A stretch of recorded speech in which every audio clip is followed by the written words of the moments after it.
All right, folks. I decided to give case one last try. I've been very happy with my trapper. Love the quality and fit and finishes. Oh, before I get into this, if you like this stuff in any of my videos, please hit subscribe and please hit the like button. I'm not doing this because, oh, I just want attention and validation. It's that, I look at how many views some of my videos get, and it's like 0.09% of the folks watching it like it. Now, again, not catering to my ego. It's not like, oh, more people should like it. But I feel like if there's that many people watching my videos, if I get 15,000 views on a video, right? And I get 21 likes or something like that, it's like, well, wait a minute. And they're not giving it dislikes, so it's not like everyone's going, oh, this sucks. So I got to feel like there's more people that are just watching the videos, but they don't hit like. And the thing is, if you don't hit like and you don't hit comment, I don't get the exposure because YouTube will go, no one's interested. Now, if you're not, that it is what it is, right? I'll take that on. That's on me. Maybe I need to make better content or do it a better way. However, if it's a case of people just being too lazy or just not thinking that it matters to hit the like button, it really does, because that's how my stuff gets pushed. That's how it gets suggested. That's how it makes it through the algorithm, so that when you type in something, my videos pop up. On the videos like the gun videos, where I was getting a high percentage of likes, that's why I was making money. Because those videos were getting suggested more to people who were searching for something similar, or it would pop up in the search engine. So not to spend too much time belaboring this point, but if you enjoy these videos and you want to see more, for me to keep doing this at some point, because I'm going to assume if I'm not making money, it's just costing me money. And if I don't see anybody actually liking the videos, then I'm going to go, why am I wasting my time doing this? If you do like it, please hit that, because it does help out the channel. Now that I got that out of the way, decided to give case one last try, because I've got one that was really good, and then I got one at the other end of the spectrum, the Stockman, that I was really looking forward to, that is just crap. Gaps, crack, poor transitions, big gap. It's not a good knife, even though it was more expensive than that. And I've heard that their quality control is just all over the place. So it depends. Did you get a Tuesday knife or did you get a Friday afternoon knife? This was a Tuesday knife. This was a Friday, 3 minutes before quitting time knife. And I've had good luck with these other Rough Riders and my new Great Eastern Cutlery bullet knife, the Remington. I saw this one because I really am on a Stockman kick and I need a larger Stockman to really fit my pocket. So I wanted to try this one out. This is their last shot. If this one turns out to be a lemon, this is the first time I'm seeing it. So you're going to see my reaction. I haven't prepped for this in any way. This is the 27732 Black Micarta Smooth Large Stockman. And that was key. Trying to find a Stockman that has at least a 4, but preferably more of the 4 1/4 inch close length is kind of hard. There's not a ton of them out there. So please let this not suck. Okay. So far, I'm liking it. So what we've got here, I thought there will be some blade rubbing, but if that's the only thing I got to worry about here, I guess I can deal with that. All right, so Black Micarta. Let's see if we can get a close in on that. And when it upsamples, when you get it in 4K, it should be in good. How are the transitions? That's good. Good there. No corners chipped off or any of the other crap that I dealt with on that one. Okay, that's smooth. Let's see, any harsh edges? No. We'll get to the blades in a minute. We're starting on the outside. Good transition there. Good transition there. This, instead of having the high gloss finish, they went with satin. They said because it'll help cover scratches, which is true, because if you look really close, you'll see fine little scratches in that surface. So, which, is just care, that just means, hey, the knife gets used, and I do use my knives, so it's like, all right, whatever. But I do like that they did that. It'll cut down on fingerprints as well. My OCD won't have me constantly wiping it down with my cloth, like you see. So, okay, we got Black Micarta. Looks nicely done. The edges, nothing sharp. Back is, the transitions are good. No real noticeable gaps there the way that I had on that one. Let's look at the blades. Opens pretty good. Little dry. Could use a little drop of oil. We'll do that a little later. It's got a hollow grind. Interesting. Let's clean up that blade just a little bit, although it looks like it's got oil on it, but I'm going to put a drop of my synthetic motorcycle oil down in there and let it work its way in and wipe off the excess. Edges, doesn't feel that sharp. Let me grab a slice of paper. Doesn't feel that sharp, but I can sharpen that up. Yeah, I mean, it cuts, but it's not that sharp. That angle it is. The thing I've noticed with case knives is that they're very toothy. It's kind of like a rough, yeah, I'm going to have to sharpen that up just a wee bit with a very fine stone just to get that edge. It's just toothy. So far, that's my only complaint, but you can feel, you can almost hear. You move it over close to the microphone. You hear that? That's a very toothy edge. Now, for cutting rope or things like that, there's different types of edges. If you want hair popping sharp and cutting paper and things, you want that mirror polished edge. But sometimes if you're cutting through rope or things, having it slightly toothy is, in a little bit of ways, almost like having a slightly serrated edge, can be good for that. I'm probably just going to take my fine, this might be extra fine. What is that? Yeah, this is the ultra fine. I'll probably take that and just clean that edge up off camera. But so far, okay. What kind of steel is this one? Does it say? Is it stainless? Is it chrome vanadium? I think it's just a high carbon stainless, I think. It just says SS, so some kind of stainless. Maybe it's their true sharp. Yeah, that edge is going to need to be cleaned up. So that's my only complaint so far. Let's check out the rest of the blades. Is that they're a little dry, but the case knives always start out kind of gritty. But that steel will wear on the steel of the spring. It will also wear in with the brass, and that will loosen up. This thing started out the same way, and now that is smooth as butter after just about a month. So that I'm not concerned about. I'm not going to ding it for that. It's a new knife out of the box. Let's see these other blades. Nice hollow grind on the sheep's foot. See, that's got a much sharper feeling edge to it. That's a great knife for that point, doing draw cuts like that. Looks good so far. I always wipe the blades down because this thing's got like years of oil and WD-40 and stuff like that. It's not like soaking wet, but it's definitely impregnated with that stuff. So I usually wipe my blades and guns down with that. So that's pretty good. Is it rubbing?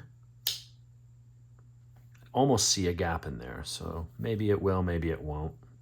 Stockman's, that is a common trait, so we'll see over time. This, I can tell when I'm opening this, I can feel it rubbing on the blade next to it. And you almost have to because you're pushing your thumb in, which means you're pushing that blade that way. So I'm going to definitely get some rub marks on this one. I don't think there's anything I can do about that. That's a problem with the Stockman. You'll notice that this blade is curved to the side. And that's so that it can slip in between there. I'd almost rather have this be a little bit wider so that you don't have that problem. Or just shorten those blades up just a wee bit so there's less overlap like I've got in the Rough Rider. That one feels reasonably sharp. All of these are going to get a tune. But I will say this one is very close to that, to the one that I like. This one is junk. It's just going to sit here. It's pretty to look at. I mean, you got the natural bone and you've got, but see how that pin is sticking out there. Look at that. And it's not even showing up on camera as well as it is. Maybe that angle right there. See that? See that pin right there? Right there. And then these pins were sticking out. And that one's still sticking out. I had to tap them in with a hammer. There's and by the way, it's been 3 weeks since I reached out to Case on their website and I've followed up with an email. No response. They don't care. And they'll just say, oh, COVID. Yeah, that's the excuse for everything. That's not. It's you put out a crap product because you're lazy. But I can say this one is nice. This is one I will carry. I'm going to give this one a thumbs up. The blade could be sharper. That is one thing I noticed with the case knives, is that they don't come hair-popping sharp out of the box. My Great Eastern Cutlery, very sharp, very nice, consistent edge, not all toothy. That is a much nicer, finer edge. The grinds are nicer, but, you know, $80 knife, $180 knife. So, you know, you're getting something for the extra $100. Some of that's going to be the name you're paying for because it's a collect. You know, they seem to be the collector brand, but they do go the extra step. The Rough Rider, I'm going to say it's more on par with that. I mean, it even looks similar with the Micarta. Nickel silver bolsters. This one's a little more shiny. This one's a little bit more brushed. It's like, this is the high gloss. This one's kind of in the middle. It's more of a satin finish. And while they call this satin, this is really almost more like a brushed, which is fine. It's going to hide scratches and it doesn't attract fingerprints like a magnet. So I'm good with that. So other than needing to put a wee drop of oil in there and just get it to loosen up and just going over the edge real quick with a stone just to clean it up and just tune it. Nothing wrong with it. Nothing wrong with it. I was hoping that this one would be good, and it is. I don't regret this one at all. This one I got from Blade HQ. We'll throw a link in the description if I remember. If I don't, remind me, and I'll throw that in there. But size-wise, the blade I like. I mean, that's a nice clip point.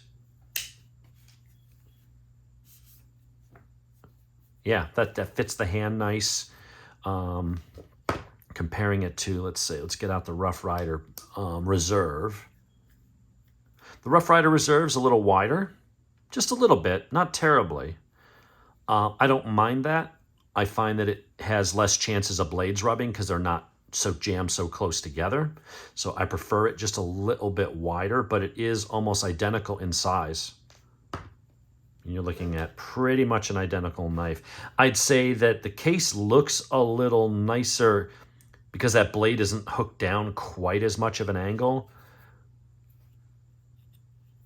And I do like the hollow grind on that. That makes the blade look a little bit nicer. Quality-wise, they're going to be, I mean, this is D2 steel, which is, decent, tough tool steel, easy to sharpen. This one, I don't remember what the hell this one, might be 1095 carbon steel or something like that. So, and then we've got the Rough Rider Carbon 2. That's the $18 one.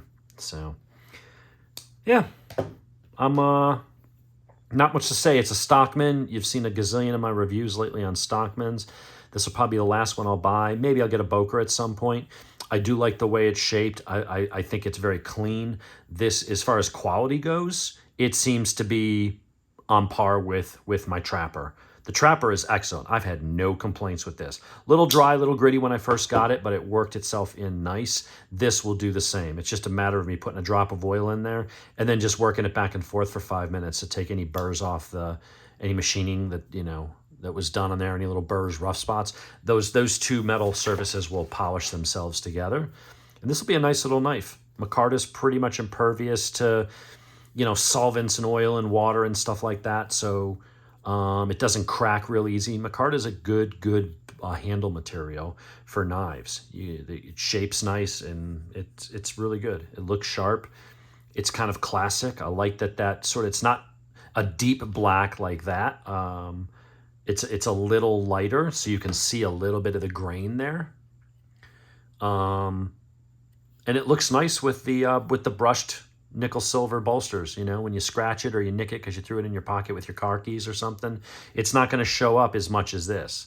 After a while, that's going to get all scuffed up. It doesn't affect the use, but if you're a person who is bothered by that, if you got something because it looked nice and after a while it's going to look like a used tool, that doesn't bother me.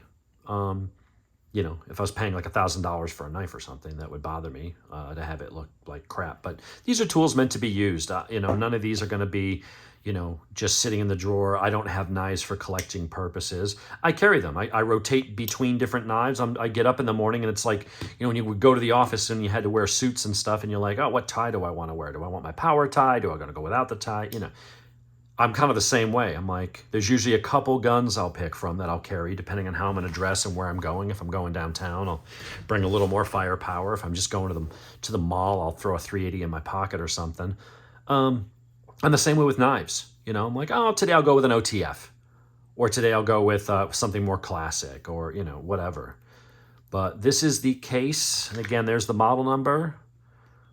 This one's good. I'm not finding any fault other than the typical case. You got to break it in and a little bit of blade rub, but it's hard on a Stockman to not have that. It's just going to get that. As long as the blade, the edge isn't hitting anything and rolling the edge, that's the thing you want to watch out for. And if I were to push this blade over, I could get that to connect.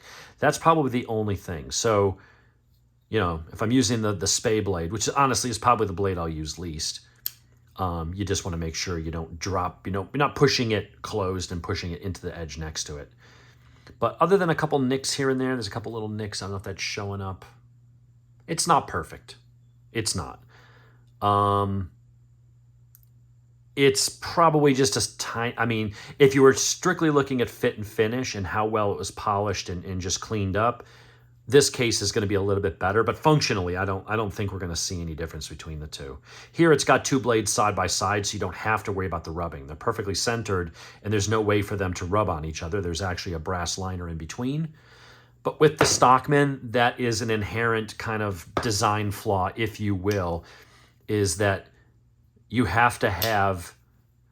got two blades on one side and one on the other. And when it's only a one layer, these two are going to smack into each other unless they're either short, like those, and one of them is a screwdriver, which means they could bevel that edge away from that, otherwise they would overlap. Or you got to have one blade that's kind of bent, and this one's not bent as much, but you'll see that has the big gaps in between, and that's a wider knife. That's just an inherent design. I don't know if you want to call it a flaw. I'll say it's a design concession that has to be made with the Stockman. But it is nice and thin. It's going to fit in the pocket nice. That is actually a little thinner than the jigged bone. And maybe that's because with the bone, I don't know if that's the reason. Maybe the Trapper is just a wider design. But maybe with the bone, Micarta is very forgiving. It's like G10. It's very tough stuff. So you don't have to have a thick slab to have strength and avoid cracking. And with natural bone, maybe you do. I don't know. Tell me if I'm wrong. So did they redeem themselves on this one? Yeah. Yeah, for its price range, it's good. It could be a little better. I'm probably going to just clean that up with that super fine stone. Just polish that edge. Got a couple nicks in it. Straighten up the edge on the big blade. Actually, I'll probably go ahead and tune all of them while I'm at it just to make sure they're all as sharp as can be. But yeah, good job on that one. I'll give it an 8.5 out of 10. If this is like a 9 and this is a 10, and these are all basically, this is an 8.5. I'll put this as an 8.5. This is if you throw in the price, you got to make it a 10. But if you're just looking at the quality of the knife and how it's put together, you give this one a 7 out of 10. For the money, it's a hell of a bargain. Very smooth, very nicely done. Also Micarta. So here's the thing, is this knife here worth 4 times as much as that? Well, this is nice, and that little R stamped in the side, to me, that's kind of cheesy. It actually makes it look a little cheaper than it is. If you look at it from this side, you'd go, okay, that's a little nicer. It's this T10 steel or T1 or something. It's a carbon steel. It's probably nothing to write home about. So this probably has better steel. Blade thicknesses are the same. Size is about the same. Is this 4 times the knife? No. It's nicer. It's a better knife. But if you just want a cheap Stockman that you can abuse and not have to worry about, I would say go with the Rough Rider. But this one is definitely better, and that may make it heavily into my rotation. I really do like the Stockman design, so we'll give them that. We'll give them a thumbs up. They redeem themselves. Now, if you buy one, are you going to get one that's like this, or are you going to get one that's like the, I don't know where the hell I tossed it. Is it in there? Where's the chrome vanadium one? I don't know where I put it. Off to the side. Oh, it's over here. Are you going to get one that's more like this? I don't know. That's the problem with case. They can make a good knife. They can also make a piece of shit. So you don't know what you're getting, right? Like a box of chocolates. This is what Forrest Gump was talking about. I wanted to like this knife, but when I feel the rivets sticking out and I feel the cracks and all that stuff and just the transitions are shit, even that thing's not even laid in there properly. There's a huge lip right there with the emblem. They didn't recess it enough. There's like a millimeter of metal sticking out. It's just, your finger actually catches on it. It's just crap good. So there you have it. Any questions, let me know.